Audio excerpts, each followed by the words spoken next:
त्या दिवशी डॉक्टरांनी एक शब्द सांगितला आणि माझ्या पायाखालची जमीन सरकली.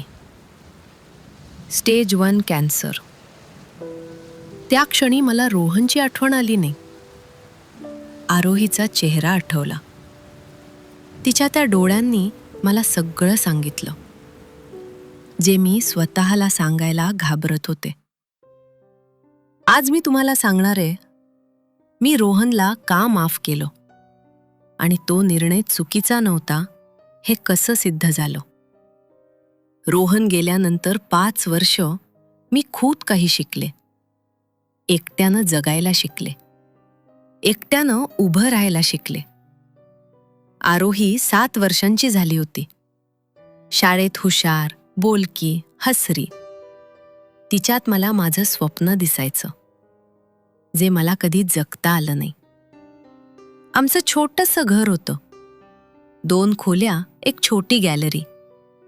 संध्याकाळी आम्ही दोघी तिथे बसायचो.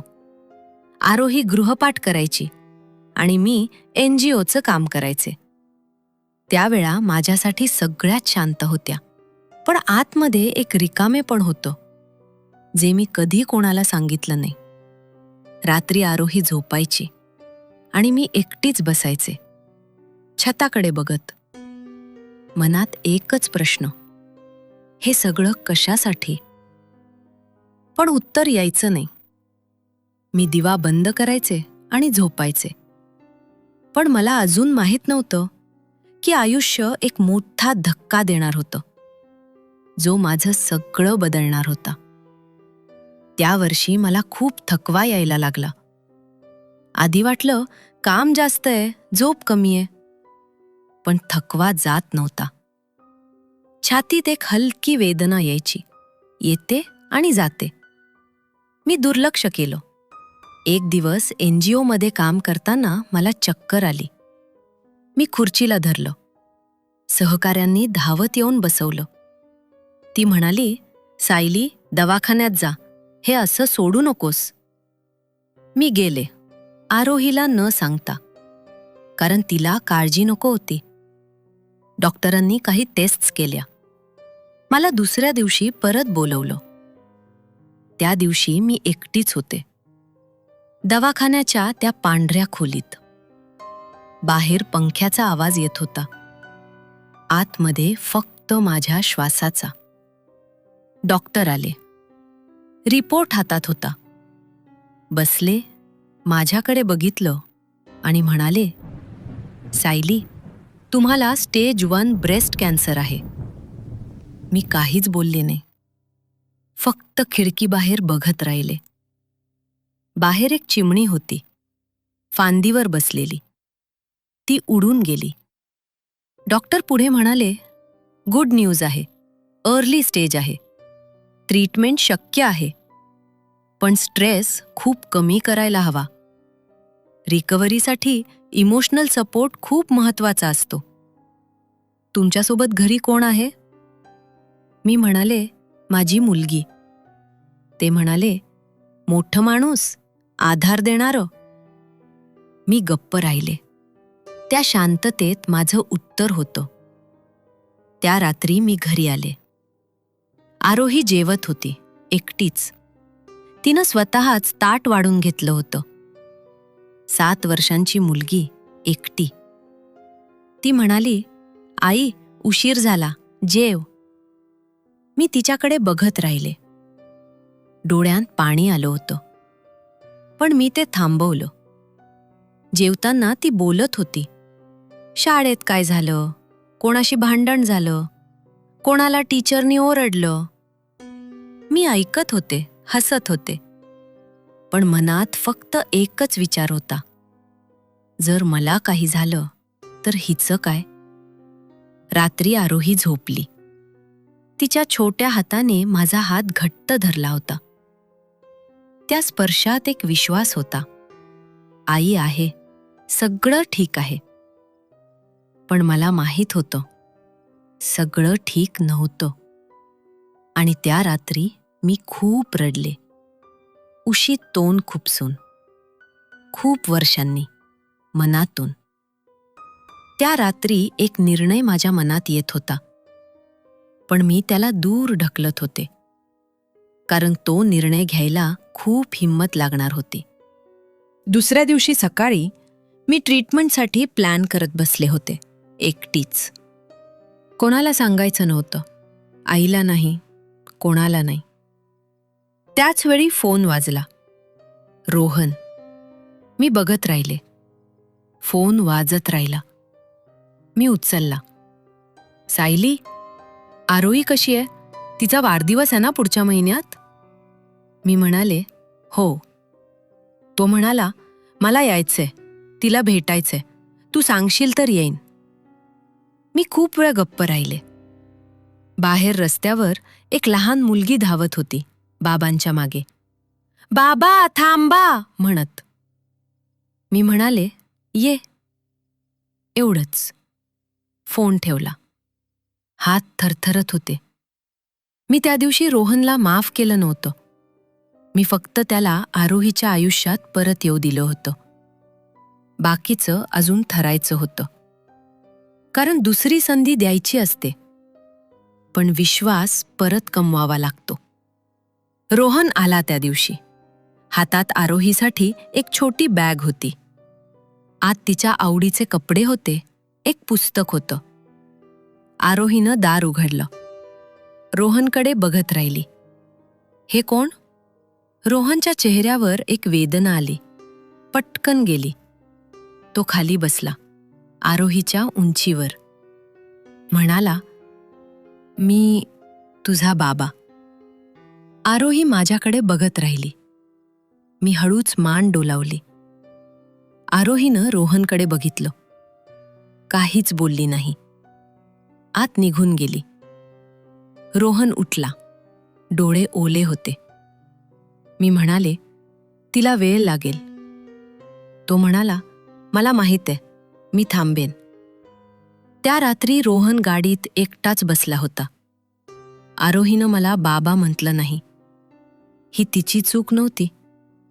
5 वर्षापूर्वी मीच निघून गेलो होतो. आज ती मला ओळखत नाही. हे मीच कमावलं होतं. त्या दिवसापासून रोहन येत राहिला. दर आठवड्याला नियमाने. कधी आरोहीला शाळेत सोडायचा, कधी तिच्यासाठी जेवण आणायचा, कधी तिचा गृहपाठ बघायचा. शांतपणे, मागणी न करता. आरोही हळूहळू बोलू लागली त्याच्याशी. पहिल्यांदा हे सर म्हणायची, नंतर रोहन काका, आणि एक दिवस नकळत बाबा हे बघा म्हणाली. तिलाही कळलं नाही ती काय म्हणाली, पण रोहनचे डोळे भरले. मीही वळले. माझेही. पण अजून एक गोष्ट बाकी होती, जी मी रोहनला सांगितली नव्हती. आणि जेव्हा सांगितली, त्या दिवशी सगळं बदललं. ट्रीटमेंट सुरू होतं.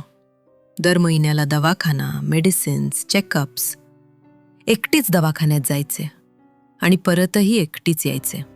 एक दिवस रोहन घरी होता. आरोही झोपली होती. आम्ही दोघे बाहेर गॅलरीत बसलो होतो. बराच वेळ शांतता होती. रोहन म्हणाला, सायली, तू ठीक नाहीस असं वाटतं. काय आहे? मी म्हणाले, काही नाही. तो म्हणाला, सायली, त्या एका शब्दात माझं नाव, एक काळजी होती जी मी खूप वर्षांपासून ऐकली नव्हती. मी खिडकीबाहेर बघत राहिले. रस्त्यावर एक दिवा होता, मंद पिवळा, आणि हळूच म्हणाली, रोहन, मला कॅन्सर आहे, स्टेज 1. तो काहीच बोलला नाही. खूप वेळ. मग म्हणाला, कधी समजलं? 3 महिन्यांपूर्वी. एकटीच सोसत होतीस? मी गप्प राहिले. तो उठला, आत गेला. मला वाटलं जाईल, पण तो परत आला. पाण्याचा ग्लास घेऊन माझ्या समोर ठेवला आणि शांतपणे म्हणाला, उद्यापासून मी येतो तुझ्यासोबत दवाखान्यात. मी म्हणाले, रोहन, तू करायला नको. तो म्हणाला, सायली, यावेळी मी जाणार नाही. ते एक वाक्य 5 वर्षाच्या एकटेपणाचं उत्तर होतं. ट्रीटमेंट कठीण होतं. मेडिसिन्सच्या साईड इफेक्ट्स होत्या. थकवा, मळमळ, डोकेदुखी. काही दिवस अंथरुणातून उठवत नव्हतं. रोहन येत राहिला. रोज. कधी जेवण करायचा, कधी आरोहीला शाळेत न्यायचा, कधी माझ्यासाठी दवाखान्यात बसायचा. तासन तास एकटाच बाहेर बसायचा. आतमध्ये मी ट्रीटमेंट घेत असताना. एक दिवस ट्रीटमेंटनंतर मला खूप अशक्त वाटत होतं. रोहन गाडीत होता. मी सीटवर डोकं टेकवलं. डोळे मिटले. तो काहीच बोलला नाही. फक्त गाडी हळू चालवत राहिला आणि रेडिओवर एक जुनं गाणं लागलं. आमच्या लग्नाच्या वेळचं. मला आठवलं, आम्ही किती वेगळे होतो तेव्हा. मी हळूच म्हणाली, रोहन, तू थकत नाहीस का? तो म्हणाला, नाही. का? तो थोडा वेळ गप्प राहिला. मग म्हणाला, कारण तू तेव्हा थकली नव्हतीस, एकटीनी सगळं सोसताना. मग मी का थकू? माझ्या घशात आवंडा आला. मी काहीच बोलले नाही. खिडकीबाहेर बघत राहिले. रस्त्यावरची झाडं जात होती आणि माझ्या मनातली एक जड भिंत हळूहळू ढासळत होती. पण सगळ्यात मोठा क्षण अजून यायचा होता, जो मला कायमचं उत्तर देणार होता की माझा निर्णय बरोबर होता. ट्रीटमेंटच्या शेवटच्या टप्प्यात डॉक्टरांनी सांगितलं, रिस्पॉन्डिंग वेल आहे, होप आहे. त्या दिवशी घरी आले तेव्हा आरोही दारात उभी होती. शाळेचा गणवेश अजून होता. ती धावत आली माझ्याजवळ. आई, डॉक्टर काय म्हणाले? मी गुडघ्यावर बसले तिच्याजवळ. बरं होणार मी बाळा. तिनं मला घट्ट मिठी मारली, खूप घट्ट. एखाद्या लहान मुलीनं सगळी ताकद एकत्र केल्यासारखी. रोहन दारातच उभा होता. तो आत आला नाही, फक्त बघत राहिला आरोही आणि मला. त्याचे डोळे ओले होते, पण चेहऱ्यावर एक शांतता होती जी मी त्याच्यात आधी कधी बघितली नव्हती. मग आरोही सुटली माझ्यातून. रोहनकडे धावली, त्याला मिठी मारली, म्हणाली, बाबा, आई बरी होणार.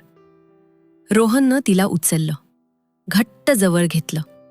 डोळे मिटले, एक दीर्घ श्वास घेतला. मी त्या दोघांकडे बघत राहिले. दारात उभी, आतमध्ये हजार भावना, पण बाहेर फक्त एक शांत हास्य. त्या एका दृश्यात माझ्या सगळ्या प्रश्नांची उत्तरं होती. लोक विचारतात, सायली, तू परत का गेलीस? मी सांगते, मी रोहनसाठी परत गेले नाही. मी कमकुवत म्हणून परत गेले नाही. मी एकटेपणाला घाबरून परत गेले नाही. मी परत गेले कारण आरोहीला बाबा हवे होते. कारण मला जगायचं होतं आणि जगण्यासाठी प्रेम लागतं. कारण रोहन बदलला होता, शब्दांनी नाही. त्यानं त्या कठीण दिवसात उभं राहून सिद्ध केलं. दुसरी संधी प्रत्येकाला मिळत नाही आणि जी मिळते तिची किंमत सिद्ध करावी लागते. रोहननं ती शब्दांनी नाही, त्या कठीण दिवसात उभं राहून सिद्ध केली होती. मी सायली आहे आणि माझा निर्णय माझा होता. कोणाच्या प्रेशरखाली नाही, कोणाच्या जजमेंटसाठी नाही. मित्रांनो, तुम्ही पार्ट 1 मध्ये सांगितलं, सायलीनं परत जायला नको होतं. आज सायली सांगते, माझा निर्णय चुकीचा नव्हता. कारण तो निर्णय मी घेतला. माझ्या मुलीसाठी, माझ्या आयुष्यासाठी, माझ्या स्वाभिमानासाठी. तुम्हाला काय वाटतं? आता सायलीचा निर्णय बरोबर वाटतो का? कमेंटमध्ये नक्की सांगा. आणि तुम्ही कुठून ऐकत आहात? गाव सांगा, शहर सांगा. मला खूप आवडतं तुमच्याशी जोडलेलं असणं. अशाच मनाला भिडणाऱ्या कथा ऐकण्यासाठी चॅनलला सबस्क्राईब करा आणि बेलही दाबा. धन्यवाद.